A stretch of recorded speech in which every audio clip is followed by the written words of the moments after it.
Bueno, en la clase de ayer comenzamos la parte de conducción.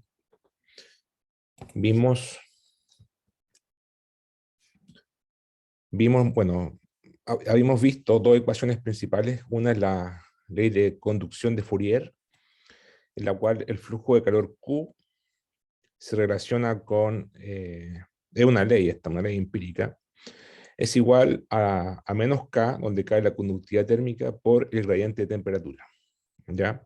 Entonces, como el gradiente de temperatura fluye, o la calor fluye de un lugar de mayor calor a uno de menor calor, va en sentido negativo, y por eso este signo menos, y esto tiene unidades de watts sobre metro cuadrado. ¿Ya? Es por flujo de calor por unidad de área. También la ecuación de difusión de calor, o la ecuación de calor completa, incluye un término de producción de calor, ¿ya? Donde hay la producción térmica, que puede ser química, nuclear, radiogénica, fricción de falla, etc. Y esta es la parte de difusión, donde capa es la difusividad térmica, y esta es la parte de advección o convección térmica, ¿ya? Debido al movimiento del fluido con velocidad v.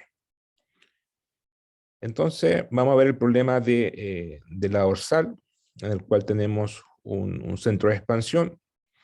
Tenemos una litósfera que se genera en el centro de expansión y se expande con velocidad u hacia la izquierda y hacia la derecha. Y tenemos aquí una temperatura de la astenósfera, T sub m, que sube, y las condiciones de borde son temperatura en z igual 0, igual para cualquier tiempo. O sea, la temperatura en la superficie, en el fondo del mar, es T sub 0, ¿ya? Que es la temperatura en el fondo del mar. Y la temperatura en la astenósfera para Z infinito, acá, es homogénea y tiene temperatura T sub m, ¿ya? Y la temperatura inicial, porque esto también depende del tiempo, es T sub m, porque llega la pluma, llega hasta el centro de expansión, se cristaliza y se forma la litósfera y llega con temperatura T sub m. Esa es la temperatura inicial, ¿ya? Entonces vamos a resolver la ecuación de calor. Vamos a no considerar la producción radiogénica. Vamos a aislar los procesos, vamos a sacar la convección y nos queda esta expresión que está acá en dos dimensiones. Ya, o sea, la derivada de la temperatura es capa por el laplaciano de la temperatura en dos dimensiones. Ahora, si vemos esta ecuación, las derivadas parciales de la temperatura, las segundas derivadas parciales, podemos notar que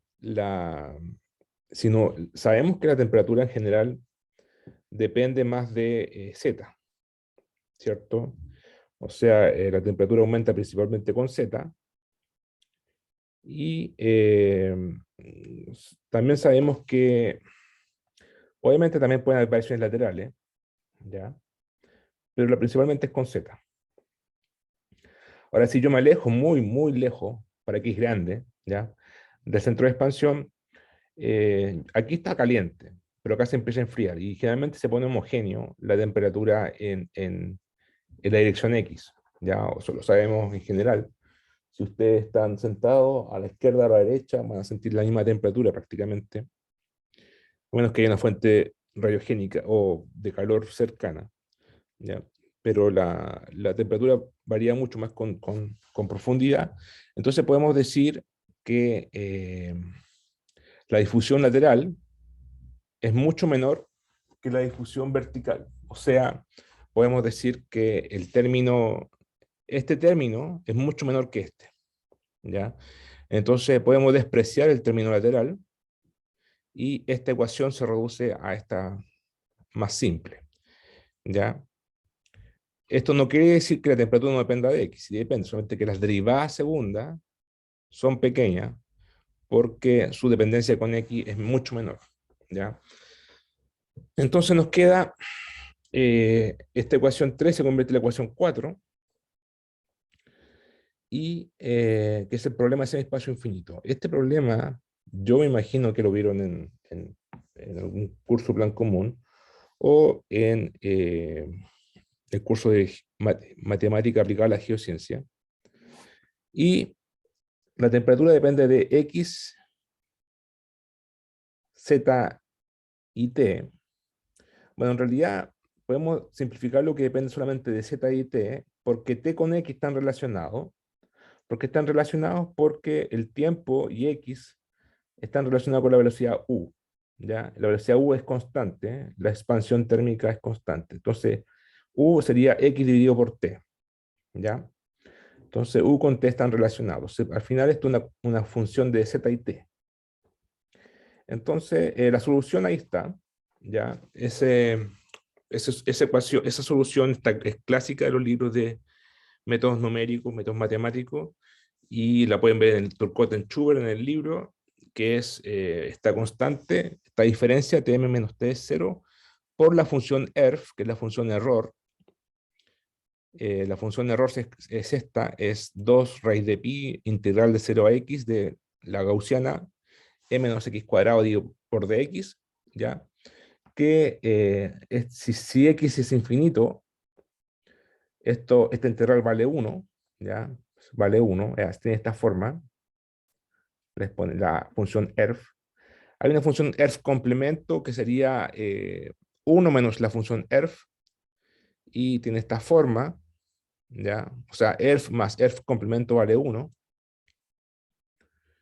¿ya? Y sería esta la función, ¿ya? Entonces, si ustedes agarran esta ecuación acá, calcula la segunda derivada con respecto a z, la colocan ahí, y derivan con respecto al tiempo, y lo colocan acá, le va a dar que satisface la ecuación diferencial. Entonces, esta es la solución analítica. Bueno, podemos despejar z, pasamos el T0 para la izquierda, y claro, el T0 para la izquierda, dividimos por T menos T0, abajo, despejamos, aplicamos ERF a la menos 1, la función inversa, ahí nos queda la función inversa, y multiplicamos por 2 raíz de kappa por T. Ahí tendríamos la profundidad para cada temperatura T y tiempo T. Esto se llama una isoterma. ¿Ya? Esto es una gráfica en una grilla, o sea, en un espacio tiempo versus z. ¿Ya? Si quieren verlo, la forma de ver esto es definir un tiempo, una temperatura constante, o sea, me doy un T y grafico la isoterma. Al fin y al cabo, si se dan cuenta, si yo fijo un T, esto va a ser una constante, y esto va a ser una raíz cuadrada del tiempo. Entonces, esto es pura raíz cuadrada del tiempo. ¿Ya? Entonces, me doy una temperatura, por ejemplo, 200, coloco aquí 200, y grafico la raíz cuadrada para esa constante en el tiempo. Si quiero la de 400, pongo 400 acá y grafico la isoterma de 400, 600, 800, 1000, etc. Tomamos generalmente, te observo la temperatura del fondo del mar igual a 0, la temperatura en la astenósfera de 1300. Capa ya sabemos que en el manto es 8,8 por 10 elevado a menos 7 metros cuadrados sobre segundo. Se coloca aquí. Y con eso estamos listos. ¿Ya? Entonces nos damos un valor de T. Tenemos que dar un valor de T, por ejemplo, 200. Y graficamos la isoterma a 200. Si se dan cuenta, las isotermas se profundizan con la edad. Entonces aquí está la edad en millones de años. ¿Ya? Y acá está la profundidad en kilómetros. Entonces, la isoterma, por ejemplo, de los 600 grados Celsius, todas parten desde cero, ¿ya? Con tiempo igual cero, cuando si t es cero, esto vale cero, parten de acá, y todas con el tiempo se van profundizando, obviamente, de la forma raíz de t. Se van profundizando las temperaturas. Por eso si la litósfera es definida como una isoterma, por ejemplo, la isoterma de los 1300 o 1400, eh, a mayor tiempo la litósfera va a ser más gruesa, ¿cierto? Más espesa. Ya, pues entonces ahí tenemos el problema solucionado del semiespacio infinito. Ahora, si queremos graficarlo, porque aquí está graficado en tiempo y en profundidad. Si quisiéramos ver las grillas en el espacio, bueno, entonces lo que hay que hacer es simplemente recordar que como la velocidad constante U es, o sea, el tiempo, como la velocidad es constante, entonces la velocidad U es x dividido por el tiempo. Por lo tanto, t es x dividido por u. Reemplazamos esto en la ecuación 5.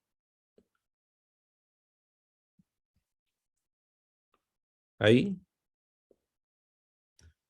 Y tenemos la temperatura.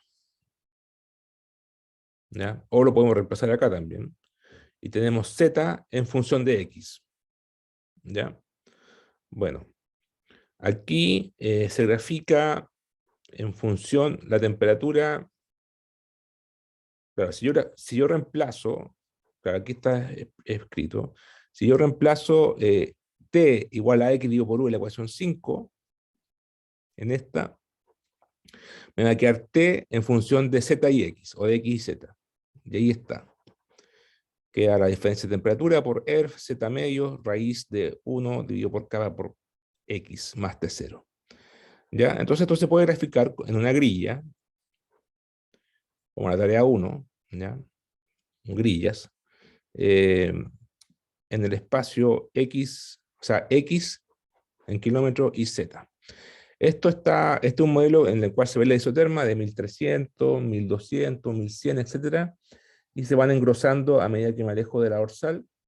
Los valores aquí, los colores están en esta paleta de color.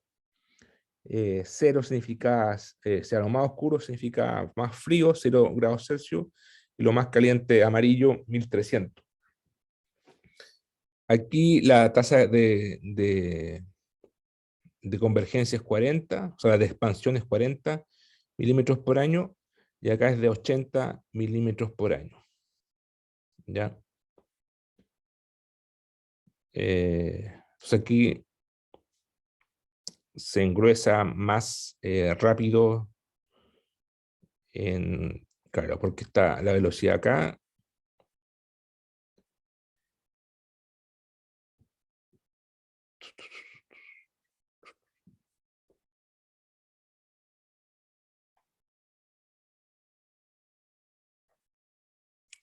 ...40 y 80. Claro, ahí tengo, ahí sí, creo que está bien, pero tendría que revisar si es 40 este o este. Bueno, la cosa es que son distintos. Uno se engruesa más rápido que el otro. Por ejemplo, a los 1500 kilómetros de distancia, alcanza un espesor de 100 kilómetros. Esta, y claro, yo creo que está bien, porque si es más lenta, tarda más tiempo, y como tarda más tiempo, mientras más tiempo va a ser más vieja, y si es más vieja va a ser más gruesa, va a ser más madura la litósfera, va a ser más fría. ¿Ya? Entonces yo creo que está bien. Y claro, entonces si hacemos la comparación, esta se alcanza a los 1300 a los 110 kilómetros, a los 1500 kilómetros de distancia del centro de expansión, y esta alcanza una profundidad de, claro, esta alcanza los 100, 110, y esta alcanza los 70. O sea, es más delgada, ¿ya? Es más delgada. Claro, porque aquí tenemos distancia, ojo, tenemos distancia. Entonces, si es más rápida, se demora menos tiempo, y si se demora menos tiempo va a ser más joven. Y si es más joven, más delgada. ¿Ya? Entonces, placa vieja, placa gruesa. Placa joven, placa delgada. ¿Ya? Eso se puede ver aquí. Placa joven, 50, por ejemplo, los 1000, va a tener este espesor más delgado. Placa más vieja, 150, va a tener todo este espesor. ya, más grueso. Entonces aquí tenemos un modelo de velocidad 2D conductivo, ahí está, o que pueden calcular las isotermas y no tiene, claro, es un problema de enfriamiento de la litosfera oceánica con ese espacio infinito, ¿ya? Ahora, que se le puede sacar más jugo a esto, más provecho. Aquí tenemos el modelo, ¿ya? Se puede calcular el flujo de calor, ya que tengo la temperatura, puedo calcular el flujo de calor en la superficie en z igual 0. ¿Y cómo lo hago? Bueno, simplemente ocupo la ecuación de Fourier, esta, en la dimensión z, o sea, digo Q igual menos K por dTA de z, y derivo la temperatura con respecto a z. Notar que la derivada de ERF con respecto a X es, en general, ya aquí puedo haber puesto cualquier variable, es 2 raíz de pi menos X cuadrado, y eso viene por la definición de la función ERF, que está acá, ¿cierto? Ustedes derivan, se va a la integral. Y al hacer esto, acá me queda, y después evaluar en z igual 0, o sea, derivo con respecto a z, y evalúo en z igual 0, me queda que el flujo de calor, puedo ocupar esta función mejor, esta o esta, bueno, puedo transformar fácilmente el X en T con esta relación, y me queda que, evaluando z igual 0, me queda que es menos K Tm menos T0 dividido por raíz de pi por kappa por el tiempo, ¿ya? Entonces,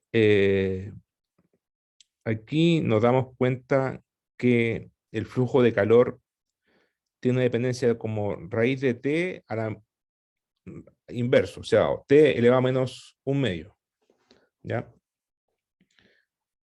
Entonces,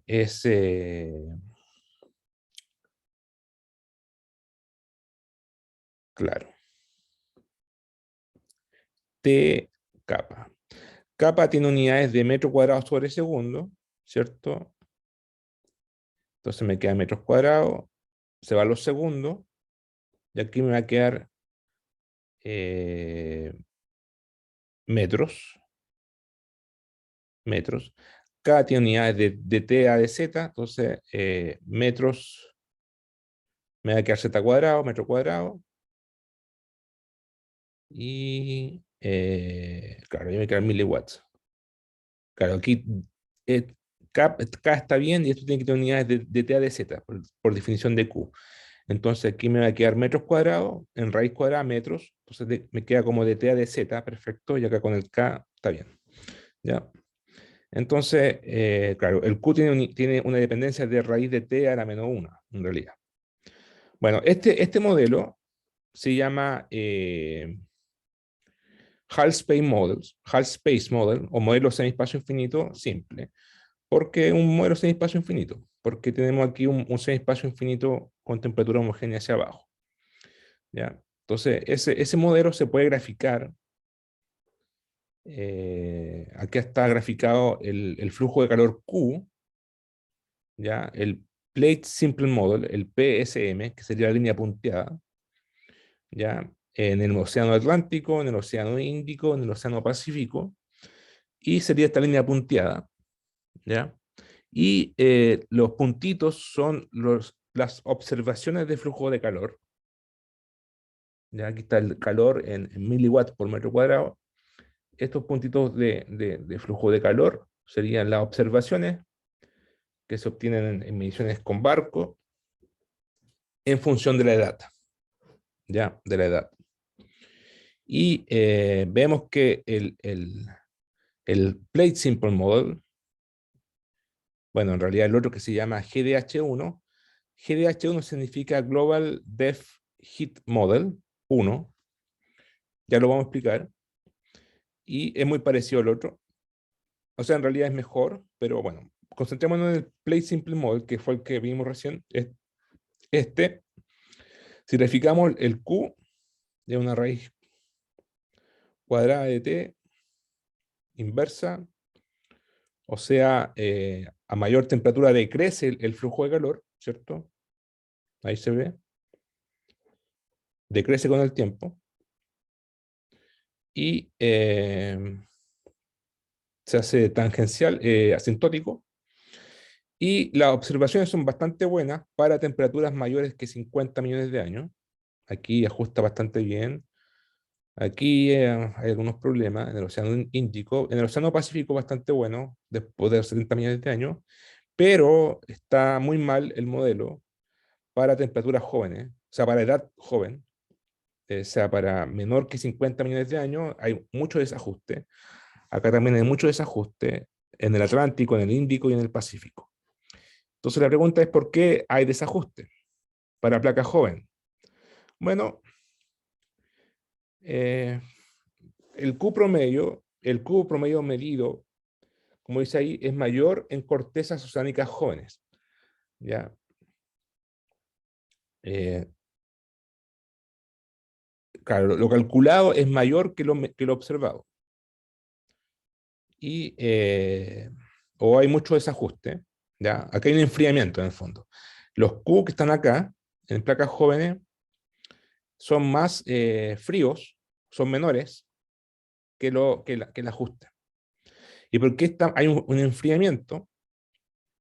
Porque la corteza joven, a pesar de ser más caliente, solamente en el centro de expansión, a pesar de eso, eh, hay mucho fracturamiento y hay mucha... claro, los sedimentos, cuando el agua está más somera, o sea, está más caliente, entonces está más levantada por flotabilidad, y la lava está muy fresca, entonces tiene mucha porosidad, ya es muy permeable. Entonces, y me decían, no hay sedimento porque la vaca está recién naciendo. Entonces, ¿qué pasa? Que hay mucha actividad hidrotermal. Entonces, como hay porosidades, ¿ya? Hay baja impermeabilidad, entonces es muy fácil que el agua se infiltre. Y si el agua se infiltra, baja la temperatura y se produce un enfriamiento. Y por eso hay por eso hay un bajón de Q, de, del flujo de calor con respecto a las mediciones, o sea, o a las estimaciones, ¿ya? Entonces aquí hay un enfriamiento. Ese enfriamiento es debido a la actividad hidrotermal, ¿ya? Entonces la disminución de Q con tiempo, bueno, eso después, eso es cuando la placa es joven, ¿ya? Pero cuando la placa se empieza a envejecer, o sea, empieza a pasar el tiempo T, el Q empieza a decrecer, ¿cierto? Y ese decrecimiento, ahí está ese clarito, ¿cierto? Empieza a decrecer, decrecer, decrecer. Y ese enfriamiento eh, es consistente porque la placa ya, cuando es vieja, aparte de enfriarse, también se sedimenta. O sea, los sedimentos, mientras más pasa el tiempo, mayor va a ser el espesor de sedimento. ¿Y qué hacen los sedimentos? Los sedimentos tapan las porosidades, ¿cierto? Producen una especie de compactación. Entonces, todas esas porosidades, cuando la lava era fresca, se rellenan con los sedimentos. Entonces, toda esa actividad hidrotermal se acaba, cesa, ¿ya? Entonces, se estabiliza el Q, se estabiliza la actividad hidrotermal, y entonces hay, como se dice, hay un cese de la circulación hidrotermal en la condesa más antigua, y los poros y la grieta se obstruirán con depósitos minerales. ¿Ya? Eh, entonces, la disminución de Q con T es de esperarse si consideramos que el material volcánico caliente se eleva a lo largo de la órbita oceánica y las placas se enfrían a medida que se aleja del centro de expansión, ¿cierto? Cuando estamos en el centro de expansión es caliente, me alejo del centro de expansión, se enfría, y por eso el Q se se estabiliza, ya a un valor de 50, bastante bajo, ¿ya? La dispersión de Q medido sobre la corteza oceánica, como había dicho recién, la dispersión de Q en la corteza joven, aquí, ese desajuste, es porque hay mucha actividad hidrotermal, ¿ya? hay mucha actividad hidrotermal. El agua de mar se infiltra a través del basamento oceánico, en la grieta, en los poros, en las fallas, ¿ya? Y produce ese scattering, esa dispersión y, por el enfriamiento, ¿ya? También hay zonas que se enfría y otras que se calienta, entonces hay una heterogeneidad demasiado y por eso produce tanta dispersión. Pero más tiende a enfriarse, ¿ya? Comparado con la medición con el modelo estimado. Ahora aquí hay, cuando es muy, muy joven, o sea, cercana a cero, es alta, es caliente, lo cual tiene sentido porque la lava está recién saliendo, el magma está recién aflorando, ¿ya? Eh, Se han medido Pro- temperaturas del agua cercanas a los 400 grados Celsius de los ejes de centro de expansión. O sea, fíjense que cuando viene de abajo, desde la cámara magmática de la pluma 1300, ya apenas toca con el agua, se baja a 400, aunque eso es muy alto todavía, ¿ya? Unas termas tienen 40 grados Celsius en la superficie, en los Andes, 400 bastante alto, ¿ya? Pero a medida que se aleja la placa del centro de expansión, se empieza a bajar la temperatura. Profe, ¿Sí? eh, como si se extrapolara ese gráfico, como ¿cuántos millones de años ya tendería a cero, como un valor más cercano a cero el flujo de calor? Es que tú dices por el modelo o por las observaciones. Porque por las O no, observaciones, nunca. Las claro, observaciones, pero bueno, ¿sí? si se acerca a cero significa que ya cesó completamente o está Si la temperatura, como... es cosa de mirar este gráfico, ¿cierto? La temperatura tiende a infinito, tiende a cero, ¿cierto? Pero esto es el modelo de conducción, ojo. Y estos puntitos son los datos observados, ¿cierto? No, pero físicamente que se acerque mucho a cero significa que disminuyó casi por completo la expansión. O sea que cesó la expansión, por decirlo de algún modo. Significa que se difundió el calor por mucha área, por mucha área. Bueno, la Tierra no es infinita, entonces nunca va a pasar que la energía ya a ese radio, a esa distancia de la fuente, porque la fuente está en el centro de expansión, ¿cierto? Se sopo. Eso es teóricamente, ¿cierto? Estamos hablando teóricamente. Sí, sí, sí, sí, sí. Claro, aquí los gráficos, habría que continuar el gráfico acá, ¿eh? Ahora las placas no superan los 200 millones de años. Antes de que pase eso, subductan, ¿ya? Estas son edades de la placa oceánica. Antes que llegue antes, puede que llegue a los 220 máximo en Mariana, y de ahí se acaba, porque ahí subducta la placa. Entonces no tiene sentido físicamente, o sea, en la realidad hablar más de 200 millones de años. Pero si seguimos graficando esta curva, o sea, esta función, claro, tendría a tender a cero, matemáticamente, porque el área es muy, muy grande. Entonces se le acaba la energía para difundir por más distancia. Eh, pero bueno, en la práctica, por un lado,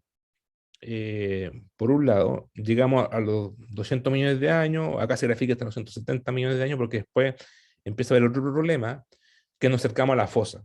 Y en la fosa hay otros procesos, fricción de fallamiento, y eso también altera el flujo de calor. Entonces se perturba esta señal. Eso por un lado. Y por otro lado, claro, el calor medido en los puntitos estos, claro, quedan más por una señal de regional, que es por la convección más profunda. Y ahí se estabiliza en el océano, ¿ya? Entonces, esta parte de dispersión es netamente cerca del centro de expansión, de la dorsal oceánica, donde hay mucho volcanismo, mucha actividad y hay muchas intrusiones, diques, entonces por eso hay tanta dispersión. ¿Ya?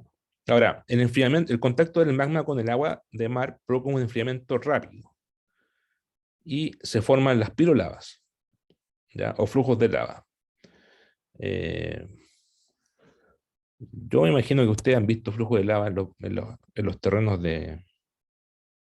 No sé si alcanzaste a hacer terrenos de geología, pero las No, pirolavas son, no ¿no? hubo, no.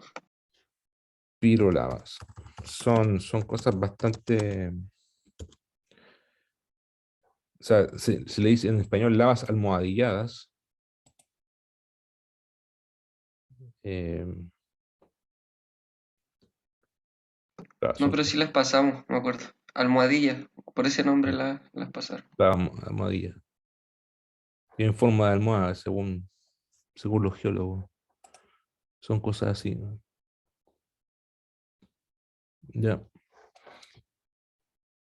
Eh, ya. Entonces, como decía, al pasarle el tiempo, además de se acaban las actividades hidrotermal porque se rellenan los sedimentos rellenan los poros, la fractura, la falla y las fisuras, y se estabiliza el flujo de calor y queda más por una constante, más o menos constante, que es más regional. Ya, son procesos más de larga escala, de gran escala. Eh, bueno, debido a la sedimentación y al cese de la actividad hidrotermal, la pérdida de calor debido a la circulación hidrotermal es difícil de medir, por lo que las estimaciones de Q, claro, en Q es más difícil de medir. eh,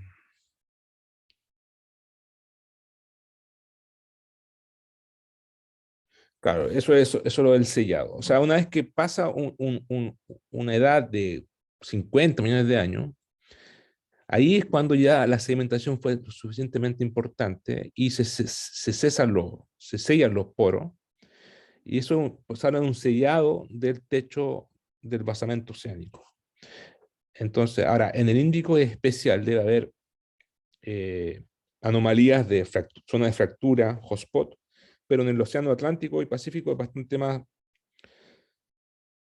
claro. O sea, después de los 40 millones de años se estabiliza todo, o acá a los 50 en el Pacífico, y se hace bien consistente con el modelo térmico. ¿Ya? Ahí va la línea punteada del modelo, del simple model. Bueno, ahora podemos ver el Hallspace Model, ¿ya? Bueno, para terminar con el Plate Simple Model o el Hallspace Model, ya tienen todos esos nombres, o sea, en espacio infinito, tenemos la profundidad Z, o sea, la isoterma Z, que sacamos de acá, ahí está. Ahora, lo voy a dejar para el auxiliar, se puede hacer, o sea, pueden ver el libro Fowler o el Turcotten-Schuber o el curso que hago el segundo semestre de Dinámica del Margen Chileno, con análisis isostasia, se puede hacer un equilibrio de columnas y se puede estimar la profundidad del fondo del mar D en función del tiempo o de la edad de la placa. ¿Ya? La profundidad del fondo marino D sería, a partir de esta ecuación se puede deducir esta otra ecuación, en donde podemos predecir la profundidad del fondo del mar de esta forma, ¿ya? Al final es una raíz cuadrada del tiempo, kappa y u son constantes, con densidades constantes, y acá un nivel de referencia es de cero, profundidad del eje, del centro de expansión, y T sub m la temperatura del manto astenosférico, alfa el coeficiente de expansión térmica, 3 por 10 menos 5 grados Celsius, y la densidad del manto y del agua, que son ahí están, 3.300 y 1.000 kilos por metro cúbico, y la temperatura 1300 y el kappa de 10 elevado a menos 6 metros cuadrados sobre segundo. Con todos estos valores, uno los reemplaza acá, la parte numérica, y les queda una función bastante simple. La profundidad del fondo del mar, si es que el centro de expansión está a una profundidad de 2,6, ¿ya? Con ZCero igual 2,6. Esto que está acá, toda la parte numérica, es 0,36 raíz de t. Entonces, por ejemplo, si la edad es 0, entonces está a 2,6 kilómetros de profundidad el centro de expansión. Pero a medida que empieza a aumentar la edad, se empieza a alejar, esto empieza a aumentar y empieza a profundizarse. ¿Ya? Y esa profundización se grafica acá. Es la línea punteada, el Hall Space Model, ¿ya? Esta línea de acá, y como se ve, la profundidad empieza a aumentar, aumentar, aumentar, aumentar, aumentar, hasta el infinito, ¿ya? La edad, aquí está perdón, la profundidad y la edad, aquí está la estimación del flujo de calor, bueno, y aquí está la raíz cuadrada de la edad,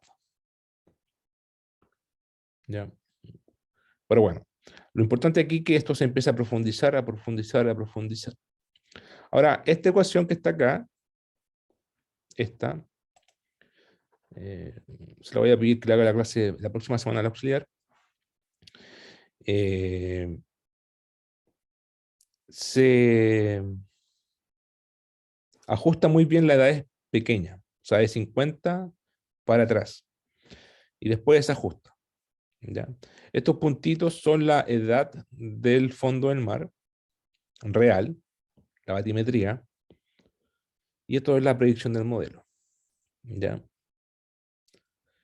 Y acá, y en la parte de flujo de calor, el Q desajusta, ya lo vimos, ¿cierto? Sobreestimada porque hay un enfriamiento acá debido a la actividad hidrotermal, pero después se ajusta bastante bien.